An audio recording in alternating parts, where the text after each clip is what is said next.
ఇక్కడ అన్ని ప్లాట్లలో మామిడి శ్రీగంధం చెట్లతో అద్భుతంగా ఉంది. ల్యాండ్ అప్రిషియేషన్, ఫ్రీ మెయింటెనెన్స్, పండ్ల తోటల తాలూకా ప్రయోజనాలు, డబుల్ బెనిఫిట్ ఆఫర్ తో సిర్లసీమ 2. విజయవాడ పశ్చిమ నియోజకవర్గం సీటు వ్యవహారం పైన ఇంకా కొలిక్కి రాలేదు. ఒకవైపున బీజేపీ తమదే సీటు అంటుంది, మరోవైపు పోతిని మహేష్ అనుచరులు ప్రతిరోజు కూడా వినూత్న నిరసనలో పోతిని మహేష్కి సీటు ఇవ్వాలని చెప్తున్నారు. పోతిని మహేష్ పవన్ కళ్యాణ్ని నాదెండ మనోహరంగా కూడా కలిశారు.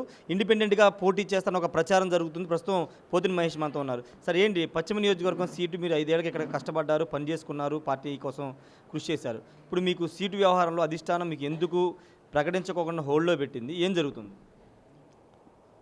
మీరే చెప్పారు, 5 సంవత్సరాలుగా జనసేన పార్టీ కోసం, పవన్ కళ్యాణ్ గారి కోసం, విజయవాడ నగర ప్రజల కోసం, పశ్చిమ ప్రజల కోసం నిరంతరం పోరాటం చేశాం. 10ల సంఖ్యలో కేసులు ఉన్నాయి, అరెస్ట్ అయ్యాం, రిమాండ్ వరకు వెళ్ళి వెనక్కి వచ్చాం. మేము పనిచేసింది జనసేన పార్టీ కోసం, ప్రజల కోసం పనిచేసాం. పవన్ కళ్యాణ్ గారి మీద ఈగ వాలితే ఎదుటి స్థాయి వ్యక్తిని కూడా పట్టించుకోవాలా, ఎవరినైనా ఢీ కొట్టాం. మేము ఈ రోజున పశ్చిమ సీటు జనసేన పార్టీ తరఫున మాకే కేటాయించాలి, అది న్యాయం, ధర్మం అని కూడా మాట్లాడుతూ ఉన్నాం. కానీ ప్రతి ఒక్కరు కూడా సీటు ఆశిస్తూ ఉన్నారు, తప్పులేదు. పొత్తుల్లో సీటు ఎవరైనా అడగచ్చు, తప్పులేదు. కానీ అడగడంలో ధర్మం ఉందా, అడగడంలో న్యాయం ఉందా లేదా అని ఒకసారి అందరూ కూడా ఆలోచన చేయాలి. 5 సంవత్సరాలుగా వైసీపీ అవినీతి మీద పోరాటం చేసింది మేం కాదా? వైసీపీ అక్రమాల మీద పోరాటం చేసింది పోతిని మహేష్ కాదా? 3 సింహాల ఘటన మీద ఎవరు పోరాటం చేశారు? గాలిబ్ సాహిబ్ దర్గా భూములు ఎవరు రక్షించారు? నాగబాబుకి ఎవరు అండగా నిలబడ్డారు? అస్లాం కేసు తుది వరకు ఎవరు నిలబడ్డాం? కేటీ రోడ్డు మీద ఎన్ని పోరాటాలు చేశాం? బ్రాహ్మణ వీధికి సంబంధించిన కొత్తగూళ్ళకు చెందిన 350 కోట్ల ఆస్తులు ఎవరు కాపాడారు? ఇలాగా ప్రతి అంశం మీద పోరాటం చేశాం, విజయవంతమయ్యాం. ఆఖరికి ముఖ్యమంత్రి జగన్మోహన్ రెడ్డి గారిని కూడా పశ్చిమ నియోజకవర్గంలో కాలు పెట్టే అర్హత లేదు, మీరు ఈ నియోజకవర్గ అభివృద్ధిలో మీకు నిధులు కేటాయించలేదు, పాత రాజరాజేశ్వరపేట వాసులకి ఇళ్ల పట్టాలు మంజూరు చేస్తానని మంజూరు చేయలేదు, కొండ ప్రాంతాల అభివృద్ధి గాలికి వదిలేశారని ఇలా నినాదించాం, నిలబెట్టాం, పోరాటం చేశాం. కాబట్టి మాకు కేటాయించడం న్యాయం, ధర్మం అని చెప్తా ఉన్నాం. ఖచ్చితంగా పవన్ కళ్యాణ్ గారు కూడా మరి ఆ దిశగానే అడుగులు ముందుకు వేస్తారని, ఖచ్చితంగా జనసేన పార్టీ తరఫున నాకు సీటు కేటాయిస్తారని ఆశాభావం ఉంది. ఇంకా నమ్మకం ఉంది, ఎందుకంటే బీజేపీ వాళ్ళు ఆల్రెడీ మాకు ఖరారు అయిపోయింది, ఆత్మీయ సమావేశాలు పెట్టుకుంటున్నారు, మేమే పోటీ చేస్తున్నాం, పొత్తుల భాగం మాకే వచ్చిందని వాళ్ళు చెప్పుకుంటున్నారు. చెప్పే కదా, ఎవరైనా సీటు అడగచ్చు, పొత్తుల్లో ఎవరైనా సీటు కోరుకోవచ్చు, కానీ అర్హత ఉండాలనేది నా వాదన. ప్రజలు కూడా అందరు చెప్తున్నారు పోతిని మహేష్కి సీట్ ఇవ్వడం న్యాయం, ధర్మం. ఇంకా సీటు ఎందుకు ప్రకటించలేదని ఒక్క జనసేన పార్టీ నాయకులు విజయవాడలోనే కాదు, ఇతర ప్రాంతాల నేతలు కూడా కష్టపడి పనిచేసిన పోతిని మహేష్ వ్యక్తికి సీట్ ఇంకా ప్రకటించకపోవడం ఏంటని ఆశ్చర్యం వ్యక్తం చేస్తున్నారు. ప్రతి ఒక్కరూ మాట్లాడుతూ ఉన్నారు. నేను నిన్నగాక మొన్న పవన్ కళ్యాణ్ గారిని కూడా కలిసా.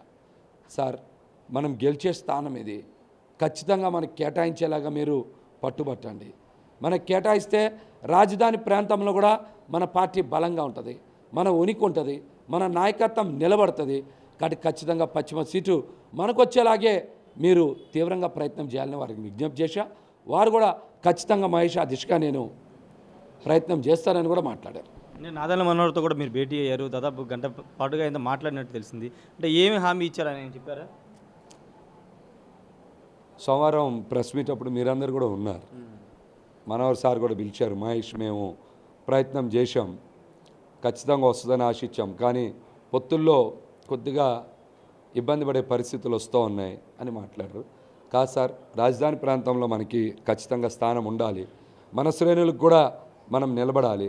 రాజధాని ప్రాంతంలో అన్ని పార్టీలు కోరుకున్నట్టే మనము కోరుకుందాం. తెలుగుదేశం పార్టీ ఉండాలి, బీజేపీ ఉండాలి, మనం కూడా ఉండాలి. ఉంటేనే కదా మనకు కూడా రేపు పొద్దున్న రాజధానిలో మన నాయకత్వం, మన జెండా మరి నిలవగలిగేది. కానీ ఖచ్చితంగా మనం అడగాలి సార్ అని నేను మనోహర్ సార్కి కూడా విజ్ఞప్తి చేశా. మంచి పాయింట్ మహేష్, ఖచ్చితంగా మనం కూడా ప్రయత్నం చేస్తామనే మాట మాట్లాడారు. అంటే ఇండిపెండెంట్గా మహేష్ పోటీ చేయబోతున్నారు, పోతిని మహేష్ అనేది బయట వినపడుతున్న మాట. ఇండిపెండెంట్గా వెళ్ళబోతున్నారు, ఒకవేళ సీటు రాకపోతే ఇండిపెండెంట్గా పోటీ చేయడం సిద్ధంగా ఉన్నారా?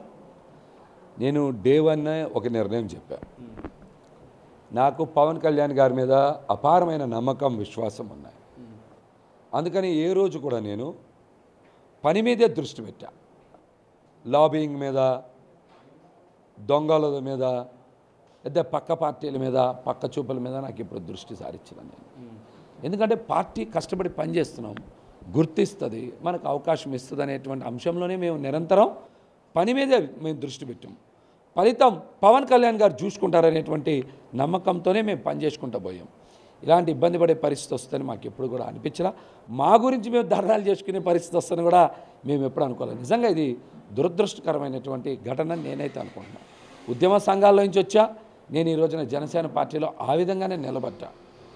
నిజంగా పొత్తుల్లో సీటు ఇబ్బంది పడే పరిస్థితి వస్తే మరి ఖచ్చితంగా నేను పవన్ కళ్యాణ్ గారి బొమ్మ పెట్టుకొని పోటీ చేయాలనేది నా నిర్ణయం.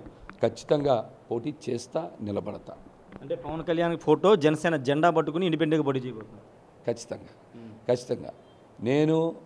నాకు రాజకీయాల్లో గాడ్ ఫాదర్ అంటే ఎవరు లేరు. నాకున్నది ఒకటే పవన్ కళ్యాణ్ గారు. అనేక సందర్భాల్లో చెప్పా, నా గాడ్ ఫాదర్ పవన్ కళ్యాణ్ గారే. నాకు తెలిసింది పవన్ కళ్యాణ్ గారే. నేను ఇంతవరకు ఏ గడప తొక్కలా, ఏ గుమ్మం తొక్కలా, నా చేత్తో ఇంకో జెండా పట్టుకోవాలా. అందుకని నేను మొన్న కూడా మాట్లాడాను, నా చేత్తో ఇంకో జెండా పట్టుకుంటే ఎవరైనా సరే నా చేయి తీసేయచ్చని. కాబట్టి ఖచ్చితంగా మేము ఒకటే మాట మాట్లాడుతూ ఉన్నాం. మాకు పశ్చిమ నియోజకవర్గ సీటు కేటాయించకపోతే నేను ఖచ్చితంగా పవన్ కళ్యాణ్ గారి బొమ్మ పెట్టుకొని, నా బొమ్మ పెట్టుకొని పోటీలో నిలబడతా. అంటే అది పార్టీకి విరుద్ధంగా సార్, పార్టీకి వ్యతిరేకంగా మీరు జెండా పట్టుకుని లేకపోతే ఫోటో పెట్టుకుని ఎన్నికల్లో పోటీ చేయడం అనేది పార్టీకి విరుద్ధం. పార్టీ ఏదైనా చర్యలు తీసుకుంటే, పార్టీని సస్పెండ్ చేస్తే దానికి కూడా సిద్ధంగా ఉన్నారా? మేము జనసేన కోసమే పుట్టాం. పవన్ కళ్యాణ్ గారితోనే మా ప్రయాణం. మేము పవన్ కళ్యాణ్ గారిని ప్రేమించడం మాత్రమే తెలుసు, మాకు పనిచేయడం మాత్రమే తెలుసు. ఎటువంటి కూడా మరి మాకు తెలిసినంత వరకు ఒకటే అంశం, మేము పవన్ కళ్యాణ్ గారిని ప్రేమిస్తూనే ఉంటాం, పవన్ కళ్యాణ్ గారితోనే ప్రయాణం చేస్తూనే ఉంటాం. ఇంతే మా నిర్ణయం. అది పార్టీకి సంబంధించిన పొత్తు ధర్మాన్ని పాటించాలి కాబట్టి మీరు పోటీ చేయొద్దు ఇండిపెండెంట్గా, అక్కడ పోటీ చేసిన అభ్యర్థికి సహకరించమంటే పవన్ కళ్యాణ్ చెప్తే దాని మీద ఖచ్చితంగా పవన్ కళ్యాణ్ గారిని ప్రేమిస్తాం, వారిని గౌరవిస్తాం. అట్లాగనే పార్టీ మనుగడ కూడా ముఖ్యం. రాజధాని ప్రాంతంలో పార్టీ మనుగడ కూడా ముఖ్యం. కాబట్టి ఖచ్చితంగా పార్టీ మనుగడ కోసం ఎటువంటి ఇబ్బందులనైనా నేను ఎదుర్కోవడానికి సిద్ధంగా ఉన్నా. ఎందుకంటే ఈ 5 సంవత్సరాల కాలంలో మేమేం తక్కువ ఇబ్బందులు పడలా. మీరు చూశారు, ఎన్నిసార్లు నన్ను అరెస్ట్ చేశారు, రిమాండ్కి వేయడానికి ఎన్నిసార్లు ప్రయత్నం చేశారు. మరి పార్టీ దృష్టిలో ఉన్నాయి కదా. పవన్ కళ్యాణ్ గారు కూడా మరి ఆ రోజు అవన్నీ చూశారు కదా. ఇవన్నీ మా కోసం చేసామా, పార్టీ కోసం చేసామా? ప్రజల కోసమే కదా చేసాం, పార్టీ కోసం చేసాం, పవన్ కళ్యాణ్ గారి కోసం చేసాం. కాబట్టి ఎటువంటి ఇబ్బందినైనా చిరునవ్వును ఎదుర్కొంటా, పవన్ కళ్యాణ్ గారిని ప్రేమిస్తూనే ఉంటా, జనసేన పార్టీ కోసం దృఢంగా నిలబడే ప్రయత్నమే చేస్తా. అంటే మీ కష్టాన్ని మీ అధినాయకుడి కంటే వైసీపీ అధినాయకుడు గుర్తించారని తెలుస్తుంది. ఆయన వైసీపీ నుంచి మీకు ఆఫర్లు వస్తున్నాయి, మీతో టచ్లోకి వచ్చారని ఒక ప్రచారం జరుగుతుంది. ఇందాక కూడా చెప్తా, నా చేత్తో ఇంకో జెండా పట్టుకోను, నా చేత్తో ఇంకో జెండా పట్టుకోను. దాని అర్థం ఇంకో పార్టీకి వెళ్ళను. ఉంటే జనసేన పార్టీలో ఉంటా, ఉండకపోతే ఏ పార్టీలో ఉండనని చెప్పా. అందుకనే నా చేత్తో ఇంకో జెండా పట్టుకుంటే ఎవరైనా సరే కొబ్బరి బొండాలు కత్తి పెట్టి నా చేయి తీసేయచ్చు. అంటే మీరు లేరు, సిద్ధంగా లేరు, కానీ మీకు ఎవరైనా ఆఫర్ చేశారా, రమ్మని ఏమైనా ఆహ్వానం వచ్చిందా? లేదు, అట్లాంటి అవన్నీ కూడా అట్లాంటివి ఏం లేవు. మా దగ్గరికి వచ్చే ప్రయత్నం కూడా ఎవరు చేయరు. నా నిర్ణయం చెప్పాను కదా, నా నిర్ణయం ఎప్పుడో ఏం చెప్పాను, నా చేత్తో ఇంకో జెండా పట్టుకొని అని చెప్పా. నేను అలా జెండా పట్టుకుంటే నా చేయి తీసేయమని చెప్పి, అదే నా నిర్ణయం. ఇంకెవరు వస్తారు నా దగ్గరికి? ఇంకెవరిని వస్తారా?